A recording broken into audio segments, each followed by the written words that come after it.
Hello, everybody. Welcome in. I am, of course, Mr. Merc of the Bearded Truth, Jason Line. Thank you guys so much for being here. So excited for the conversation we're about to have tonight. I am, as I said, I am, of course, Mr. Merc of the Bearded Truth, and you guys are all amazing, beautiful people, and I am so excited for tonight's conversation. We're going to be talking a little bit about what's going on in Afghanistan, and I'm going to be pontificating and giving you guys an oversimplification view on what's going on, and we'll talk about some of the stuff that I think is incredibly important, but something that's really important for me to discuss, and from my travels in the country, being a veteran, going through the VA, talking with other veterans, both those who have been deployed and those who have not, of understanding kind of the bigger picture when it comes to the individual. So we'll be talking a little bit about mental health and stuff like that as well tonight. I'm excited for it. This is really personal for me. As some of you guys know me a little more on the personal side, right? Mental health is a huge topic for me. This is something that I've been, let me turn that down a little bit, get some of that whitewash out. This is something that I've been incredibly motivated to take action on. As somebody who has mental health, as we all do, I definitely need to make sure that I'm keeping in check with my own, but I also have sadly lost a lot of great, amazing people to suicide and to recklessness because of poor handling of their own mental health. And so this is incredibly important. And Katie Porch Gordon just says, mental health therapist here. Katie, thank you so much. You are going to be pivotal for this. Thank you so much. So we are going to be talking a little bit about Afghanistan and everything else. But before we get into the big topic, I, of course, have to open up the way that I always do. Of course, if this is your first time here or your 1000th time, thank you and welcome in. I am your neighborhood-friendly libertarian talking to you about politics and social issue, one liberty at a time. And I have to give a huge thank you to both Matt Wright and Spike Cohen for being the gods at Muddy Waters of Freedom and to allowing me a platform to reach out to you guys every Monday night at 8 p.m. Eastern Freedom Time, where I can spread my voice and talk to you guys about what's going on. Pure mental health provider here from T. Marie Liberty. Beautiful mental health. Oh, yep. So we covered that one. So we've got some people here who love this, who are passionate about this, who advocate for change, advocate for checkups, advocate for trying to keep people together, keep people whole. And certainly, I feel like this is one of the most missed topics whenever we talk about war, whenever we talk about how actions are being taken, right? We always have the Republicans saying we just need to strong arm everybody into doing what we need them to do, right? When it comes to Afghanistan, right? I had a conversation with somebody just yesterday where as long as there's quote unquote Hitler out there, we need to stay there. We need to beat down Hitler and we need to keep fighting. And so that's that mindset of we just have to finish things. We have to stop things. We have to be the police. We have to stop this. And it ignores the people that are doing this stopping. It ignores the families of innocent civilians in those areas that are being policed. It ignores the mental health of everybody involved. And of course, you've got Democrats out there that have been incredibly wishy-washy on this, but it's, yes, absolutely, we look at Democrats who have been incredibly wishy-washy, and this has not been something where we've seen them be so staunch, right? Democrats of old were fantastic because they were anti-war. Republicans of old were fantastic because they were anti-war. But when they come into power, they rarely hold that position. And it was, when it comes to Afghanistan, I was incredibly shocked to see that we were actually pulling out. This was something that I believe I spoke about it on an episode here. If not, it was on an interview, but it's always that pawn that's like, yeah, we could pull these troops out. We could pull these troops out, and they never do. they always talk about it, right? It's always the bargaining chip. We can always give shade to the other party because they stopped us from pulling our pawns out, and it's always been a political ploy. And so I'm excited to see Joe Biden do this. I think that it was, from what we see from a lot of Joe Biden, there's a lot of missteps that happened, and certainly there was one just doing a blanketed pullout, no conditions, right? This is something that oversimplifies the position there in Afghanistan. I would be remiss if we were not to talk about, different justifications or different reasons why the military is there. I don't agree with them, but there are positions that are important there, such as geopolitical war, with fighting with other potential world powers such as Russia and China, economic war going on there with I'm terrible at remembering the name of it, but the potential pipeline going from the Middle East all the way into Europe, or coming down from Russia and bypassing this, right? There's a lot of things when it comes to the petrodollar. There's a lot of things when it comes to the oil fields. There's a lot of things that comes within the medical field. There's so many different topics that are being handled in the Middle East, and certainly having our troops there is something there. Jacob Blaze, dear Democrats, your silence is violence. Ouch. So, but I am not of the mind that pulling out is the worst thing that could have happened, right? I think that the worst thing that could have happened is we could have been another 20 years there, because we did spend 20 years in Afghanistan, right? September 11th, 2001 was the initiating event. We wanted to go in and we wanted to take down bin Laden, somebody who we knew upon getting into Afghanistan, he was not in Afghanistan. He was in Pakistan, hiding out in his hideout. We've known that he wasn't there. We heard from Cheney that, well, we just kind of got to stick it out in the area. We got to find things until we find bin Laden. 5 years later, we get bin Laden. So 15 years later, we finally decide it's time to pull out. And so we have that movement. Is it great? No. Is it great the way that it happened? No. Is it a better move? I would say so. Pulling out is not the preferred medical method. I love your guys' comments.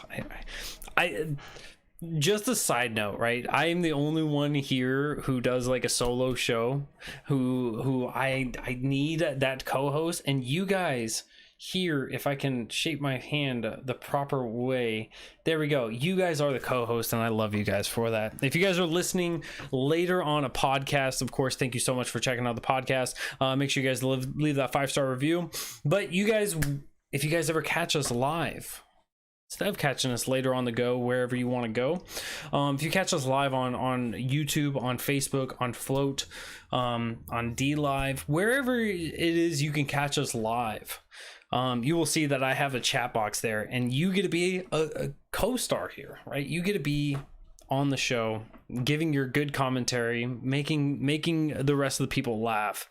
And so I gotta just say, I love you guys and I appreciate you guys so much. But as I said, this was not, my whole entire topic here is not to just nitpick and talk about the history of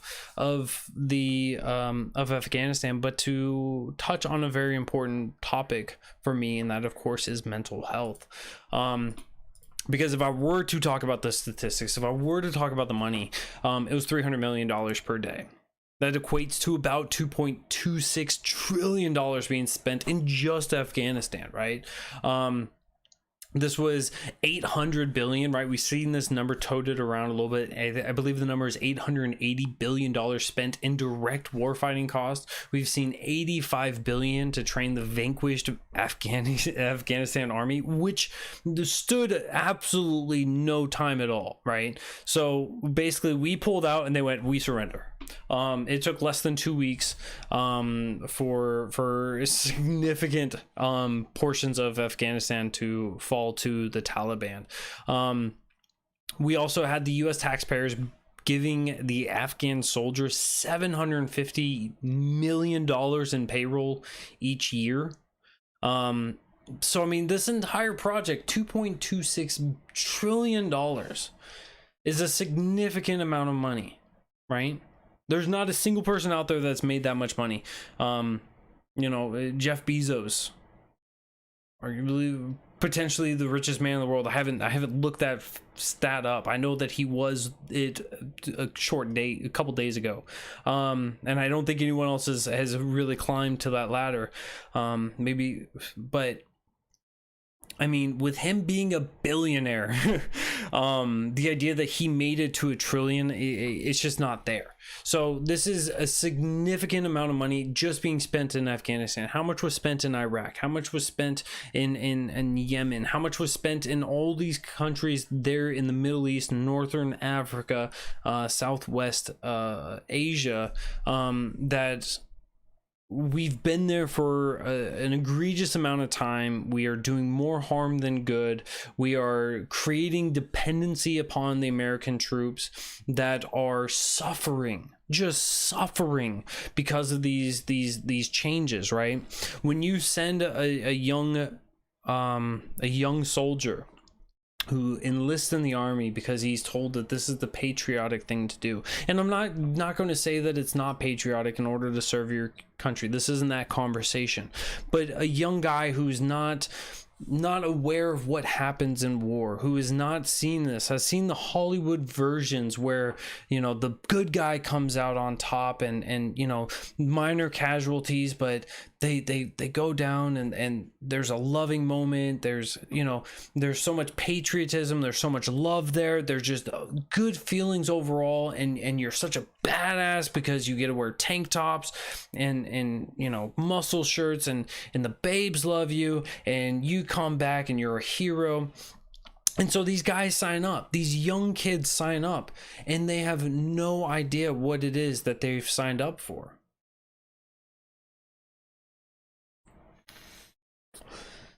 They have no idea what they've signed up for. So they go and they hit the sandbox. The sandbox being Afghanistan. And now they're patrolling around. They're worried about IEDs. And many times they're going to hear of other squads that are driving around that are being mobile, searching for targets, searching for security, searching for different reasons, different missions, different tasks. And them running across an IED, blowing up, having people have legs severed, arms severed, killed upon impact, or laying there suffering, bleeding out as other people are incapable of helping them, and having to bear witness to that. You have people being put in situations where they're having to break down the doors of innocent civilians to go and search for people, for targets. And the mindset of somebody who is there for war, it's difficult for them to have an innocent perspective towards civilians when there isn't a clear uniform, right? You're always suspect that people are just trying to hide something from you. And so you will see people act in a very barbaric manner. What people bear witness to in these zones is so unfathomable for those of us who have never stepped foot off of American soil, who have never been in these areas, who've never had to worry about when a loud noise is happening at night, is that a mortar blowing up inches away from my head? Is that my buddy, my rack mate over there? Is that him blowing up? You don't have to worry about snipers. You don't have to worry about, you know, just an innocent looking child pulling an AK out from under the table and start lighting up people around you. There is such an aspect of people in the military that have been deployed to these different regions that we don't really put into perspective of what are we doing to those people that are there. What kind of a mindset, how much does that fracture your mental psyche when you bear witness to that? And of course, we are looking at taking in kids from high school who just graduate high school, strap them up with their boots, give them their gun, send them off to this, where they're mentally, they have not matured, right? It takes until 25 years for your brain to fully develop. So these are young men and women who have not fully developed, and we're sending them to fight these wars where billions and billions of dollars are being spent each year, where you have different organizations advocating for a continued acts of violence in other nations, where you have some of the big missile techs and you have some of the big suppliers of the military that they're just raking in the profits off of this. And the people that are the pawns in this are the people that don't get a say in this. These are, of course, our men and women that are in the military. And so when we ignore what is happening, when we don't put that into perspective and we say, you signed up for it, you knew what was on the line, these people don't know what was on the line. This is why what we're seeing right now is a massive move from active duty military to libertarian philosophical advocates, for people who are saying, look, I went through the military and I saw what the government was doing. I saw how they treated people. I saw the plans. I saw their methods. I saw just of how egregious that they were to their own people, to the people that signed on a line. And from this, there have been light bulbs being lit across this great nation of ours, of people saying, this can't be it, this can't be right, and they're questioning it, and they are coming out and they are making an impact in our society. And I'm proud that, you know, I've got my father's dog tags right here. I'm grateful that he is still alive and he is still doing well, but I will always hang his dog tags behind me because he's always had my back. And he has helped me through so many things. My grandfather served in this nation. My uncles have served. I served in the United States Navy. I have my whole of my submarine, the United States submarine USS North Dakota 784, the ship that I helped bring to life. We all served, and so many of us have a questioning attitude about the government as a result of our actions in the military. And when you put this all together, when you have a complete disregard for your own troops, when you have to where you're sending troops and you're sending support not for America's interest, but rather just because either A, you've got allies that are saying you got to do this because of arms deals, such as why President Trump vetoed pulling us from vetoed our pooling of support for the Yemeni genocide ongoing from Saudi Arabia, because of arms deals. When you see it because of domestic arms deals happening here, right? There's this giant thing of the military complex existing, and it's being destructive to everything that is touching. And certainly when we look out over at Afghanistan, what we have seen is 20 years of American taxpayers' dollars being just thrown into a burning pit. We have seen countless, well, I would say countless, but it's not actually countless. There have been 2,500 U.S. military deaths in Afghanistan, nearly 4,000 U.S. civilian contractors killed. That's 6,500. This pales beside the estimated 69,000 Afghani military police officers, 47,000 civilians killed, plus 51,000 dead opposition fighters.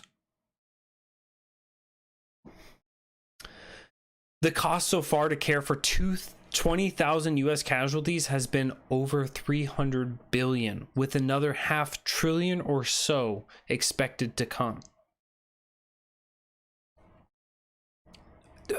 The numbers here. What we have accomplished in Afghanistan is shown that we are ineffective at implementing long-term change in an area, that we have to stay in an area indefinitely to get the things that we want, and we will never actually achieve them. It used to be an idea that when we went to war, when we went to conflict, that we had clear, objectionable actions that we were going to meet. And once we met those, once we hit all of the check boxes of why we went into an area, we would then pull out, and we would do this, right? When we have a point, when the win of a situation is that we're going to beat terrorism, and we utilize methods that are eerily similar to terrorism, terrorism will continue to win. That was a really long rant, and that went all over the place. I apologize. I've warned some people my show notes didn't really exist tonight. I took a couple facts and statistics, but my point is through our experiences, through the troops' experiences, through the military, what we have seen is mental health rapidly on the decline, right? Just speaking of PTSD, post-traumatic stress disorder, somebody who has undergone a traumatic event that has shifted, that has changed, that is just permanently reformed the way that they're going to handle similar situations, right? We see this every year of the 4th of July, right? When veterans are in their, when we hear the reports, when we know of friends, when we know of family members who are sitting in their room, huddled up, crying because there's explosions happening out there outside, and they see themselves in Vietnam, they see themselves in Iraq, they see themselves in Afghanistan, they see themselves in Kuwait, they see themselves in all of these other nations and all of these other conflicts, and that's where they're living. It's no longer a patriotic thing to hear the fireworks for them. It is now sending them back to war. It is sending them into a situation that they have no control over, that they are fearful of their lives. And so when we look at the statistics around this, right, about 15%, roughly around 15% of deployed veterans are going to have PTSD, are going to be known for having PTSD.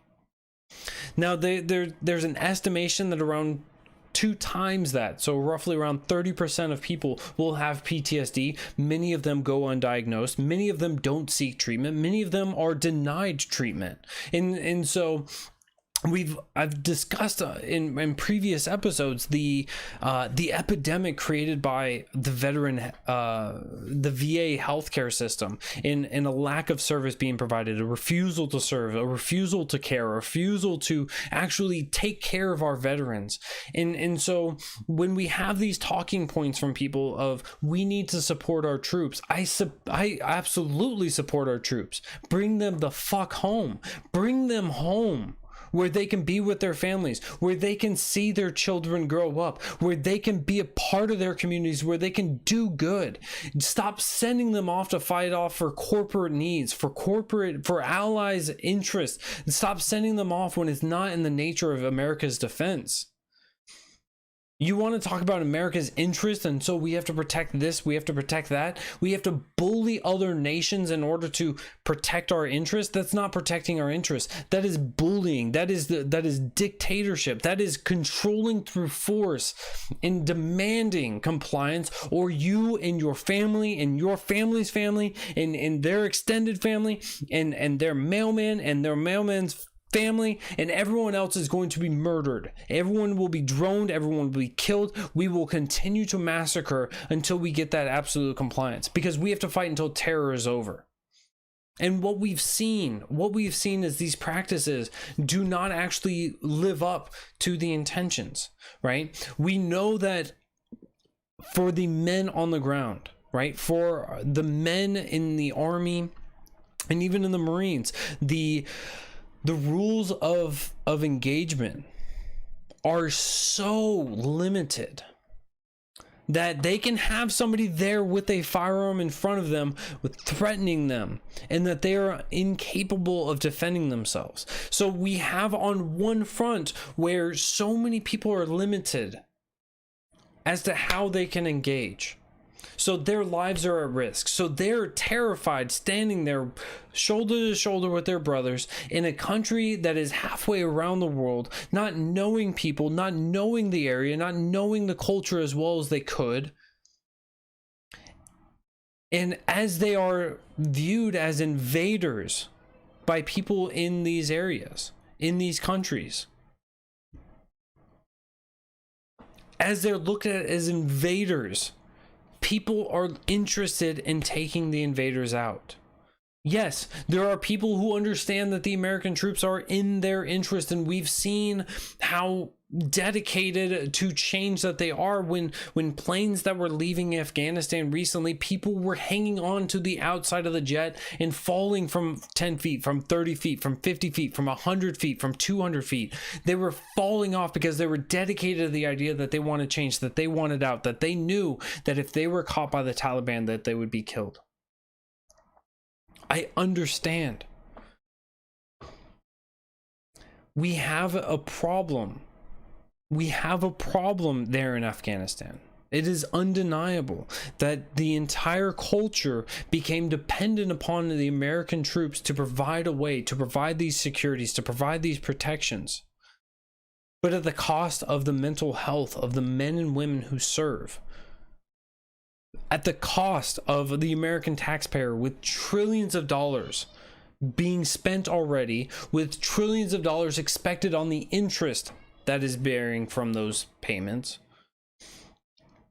We have so much cost that is associated that eventually we have to look at it as a sunk cost. And for those of you who've not been big into economic talking points and everything else, look, I don't blame you, but a sunk cost is basically the idea that if you've invested so much money into something that you believe that makes it a better idea to continue. And I believe Spike Cohen even had a tweet about this, explaining what a sunk cost is, but it's absolutely true that the idea that because you've put so much value into something that you feel justified that you have to keep spending more, right? When you look at gamblers, when you look at people at poker tables, they feel like there's a sunk cost there, right? I bluffed into this and now I got to see it through. I put this much money in, now I got to see it through. And so they justify losing more money as a result of this, right?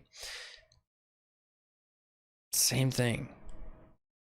When we don't have a reason to be there, a justifiable reason other than we can be there indefinitely, if we don't have a plan there that is actionable, that is actually living up to even a scintilla of the intentions, eventually we're going to have to find a way to either meet those intentions and change up the game plan or get the hell out. This is of course not an easy situation to handle. This is not a simple flip on a switch or flip off a switch, right? But we have to be able to work as a cognitive machine. And right now, all right, I'm gonna do it. We have the stupidity of the duopoly, right? So on one hand, right, they're absolutely the same thing, right? You have the Republicans, you have the Democrats, they are the same thing, right? We've seen where it's this trust in the law enforcement, right? So the Republicans have always been the back the blue, and the Democrats have always been we're going to back the blue, and as justified by their last press secretary, right? Biden was always back the blue, right? Which makes sense because he's the architect of the 1994 crime bill and also one of the worst state prosecutors. Kamala Harris is his VP pick. So we've got like that side of this. We've got the idea that in healthcare, right, we just need more money, right? Affordable Care Act was started by the Republicans. We've seen where in education, right, we just need to find ways of funding things better. We see a lot of this, but the difference is that in the foreign policy, there are some stark differences, right? There are some stark differences, right? What we saw from President Trump is unprecedented, and in the ways of handling a lot of these conflicts, and that of course created a lot of controversy, and we saw how that got publicized, right, with the conversations around North Korea and Kim Jong-un, with the conversations around Iran, with the conversations around Afghanistan, with the conversations around Yemen, with the conversations around Syria. We saw how it was different. We saw how it was different with George Bush. We saw how it was different with Obama, and we're seeing now how it's different with Joe Biden. And clearly, I think that if we were to be honest, Joe Biden is the biggest idiot of them all. But I think it's because of his age. I think it's because of the potential dementia that's going on. I think that there's a lot of things coming to this. But I definitely think that the rider's off the horse at this point. But we do need to this situation's getting bad. But we have there, right? We did have some form of a pendulum swing between the two of them. And if we're going to be in a nation, if we're going to be invaders in a nation or occupying a nation with some form of plan, right? A 4-year or an 8-year plan is not really long enough in order to change culture, to change and to adapt. And so as you have these red hat, blue hat, pendulum shifts, you're not going to be effective at being able to make this change, right? Some people will see this as the argument, Jason, you just want Republicans to win, or Jason, you only want Democrats to win. No, I want them both to lose because they both are clearly bad at this. But making it worse is to switch between the two and how they're handling this. But I'm so mad at myself. I said I was going to do 30 minutes tonight. I was going to keep this short and sweet. You guys can see how well I am at being a libertarian still. I cannot keep it within that time constraint. But, so, a lot of issues going on, continuing to go on. As I said, about 15% to up to potentially even 30% rounding numbers of people have PTSD. So going through a traumatic event and changing and sculpting the way that they're going to deal with different situations for the rest of their lives. I have PTSD. I have PTSD from a personal experience. This was not actually from the military. I was in the military on base. But I had an attempt on my life by a spouse. Now ex-spouse. But going through that, right? Going through that and understanding, I don't deal with a lot of circumstances the same way. I have a lot of struggles when things come up or when situations arise that bring me back to that. And so I these people who have gone through this, these people who are suffering to this day with PTSD, I have a very special place in my heart for them. I wish that the VA, as specialized as it is with PTSD, they still don't really know what the hell they're doing. And so I wish them the best on that. If you can imagine, right, Marines and Army are usually the higher end of the spectrum. Those are the guys that are actually going to be kicking down doors. Those are the guys that are going to be on the front lines. These are the guys that are in the face. They're on the ground, and putting them in these circumstances, right? It doesn't have to be something that maybe that they did, but maybe somebody around them did. Breaking that mental state of them. It breaks my heart to even talk about this, because we're literally shattering people's lives for the rest of their lives, right? When fireworks may have been a joyous thing for them in the past, and now they can't enjoy that. When the smell of gunfire, right, going out and shooting with your buddies and having a good time with that, used to bring it brings you joy, and now you get the smell. It takes you back, right? Hitting a pothole. I've got one buddy that, he hit his truck. It hit an IED in Iraq, and he hit a pothole one day and freaked out and crashed his car because he was suddenly worried about the ambush that was likely to ensue.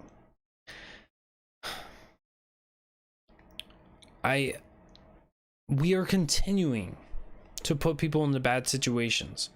And I want us to humanize, and I want us to try to, as many of us will never know what it's like to be in a conflict zone, to actually set foot in sands halfway around the world, apart from your family, not knowing if you'll ever see them again, missing your child's birthdays, missing Christmas, missing Thanksgiving, missing New Year's, missing Valentine's Day, missing your wife or your husband's special day, missing an anniversary, missing weddings or childbirths. You're missing all of that, while every day you're just hoping to make it to the next. And going through these circumstances, I think that we need to start looking at actually justifying staying in an area. And sadly, the ownership, whether it's because of the corporate press, whether it's because of politicians, or if it's just the warmongers, the war hawks, is that we're justified being there, and you have to justify us leaving, and we have to leave on the best terms possible, and anything less is unacceptable. But I think not supporting our troops, and by supporting our troops means that we should be doing what's best for them, and advocating for what's best for them, and advocating for what's best in America's interest. And as a nation that is now 245 years old, with only a mere 224 years, 224 years of war. So that means 21 years of peace. 21 calendar years of peace. Maybe it's time that we give peace a shot. Maybe it's a time that we justify with serious goals, with actual obtainable goals, to where we're in, get it done, and move out if it's absolutely 100% necessary in America's interest. Instead of tangling ourselves in these foreign entanglements, being there indefinitely, and then people go, but when we left, it caused problems. But we're ignoring the problems that we've created, the dependency upon the American troops in that area, the destruction that's happening to the American troops, the destruction of the cultures that have been happening, because now there is a just the extent of people becoming more docile because they know that they've got a big bad protector behind them, that they now become docile and refuse to stand up and fight for themselves. They become weak and they become docile, just as what we have seen. The moment that the American helicopters started leaving, the American helicopters and planes started leaving, the Taliban was already at work and people were ready to surrender. We continue to create problems wherever we go. And without addressing this, we're missing out on a big conversation around the importance of mental health for our troops and for the sanity and the sanctity of cultures and societies as a whole. And I hope that we will one day get out of this. I've been ignoring you, chat. I'm sorry.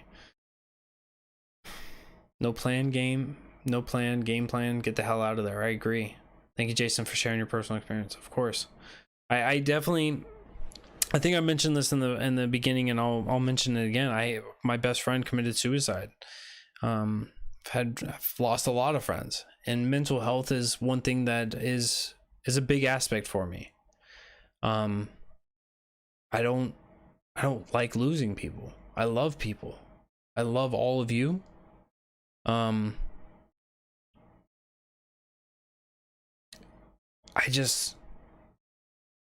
We have to find a way. We have to find a way to fix people. We have to find a way to help people. And certainly the way that we've been doing it isn't working. We're hurting more people than we're helping. Stop making vets is the only pro vet stance. I love it. Instead of getting involved with foreign situations, we need to take care of problems here at home. And sadly, I don't trust the government to fix our problems at home either. As we continue to have more episodes of the Mr. America the Bearded Truth show, we will continue to uncover more problems that the government is inherently tied to, as those problems continue to grow and develop. What we won't be finding is where government solves problems. Back up and button. But I love you guys. I appreciate you guys. I wanted to try to keep this down to 30 minutes, and we are now at 40 minutes. And so I'm actually keeping it short tonight. Love you guys. Love you guys. But I've got to get off of here. I appreciate each and every one of you guys coming in here, stopping by. As you guys are looking to get more information about Afghanistan, make sure you guys do follow up tomorrow night, 8 p.m.-ish Eastern Freedom Time, where you'll be seeing Matt and Spike, of course, continue to traverse the muddied waters of freedom, and they will be hitting Afghanistan from a major way. And if you've been missing out on Spike's tweets, go check those out, and you're not going to want to miss those. And tune in tomorrow night. And then on Wednesday, we are going to continue. We're going to be continuing on with my fellow American Spike Cohen himself. Beautiful, amazing man that he is, and he's going to have a fantastic guest as always. And then Thursday night, Matt Wright is going to continue on with the epic legacy of that is Muddy Waters, with his writer's block on Thursday night, where he's going to also have an amazing guest. And then Friday night, we'll have Cajun and Eskimo running through from bayous to igloos, and it will be absolutely amazing. So want to thank you guys all again for coming through. Thank you all for the likes, for the shares, for the comments, for the support. If you guys haven't already and you guys want to send this to two friends, help us build up the Muddy Waters algorithm. We are struggling against the censorship from Facebook, which is natural because we have disagreements with Facebook, and so Facebook has the upper hand in this. So you guys can do your part to help out Muddy Waters of Freedom. Not just with my show, but do it on Tuesdays, do it on Wednesdays, do it on Thursdays, do it on Fridays. Make Muddy Waters of Freedom a household name as we continue to make this nation better by getting you guys educated right along with us, as I continue to learn more and more each week from the wonderful guys and gal on the Muddy Waters team, as we continue to oh geez, I just completely blanked there. As we continue to educate, as we continue to invigorate, as we continue to encourage and implore you all to make our society a better place. I love you all. I appreciate you all. This is, of course, Mr. America the Bearded Truth. I hope you guys have a great night. I'll see you guys next Monday night, 8 p.m., where I have a fantastic guest lined up for that. And I'm so excited to have him on, and he's been in the comment section, so get ready for it. But without further ado, love you all. Catch you guys soon. Thank you for the support and all the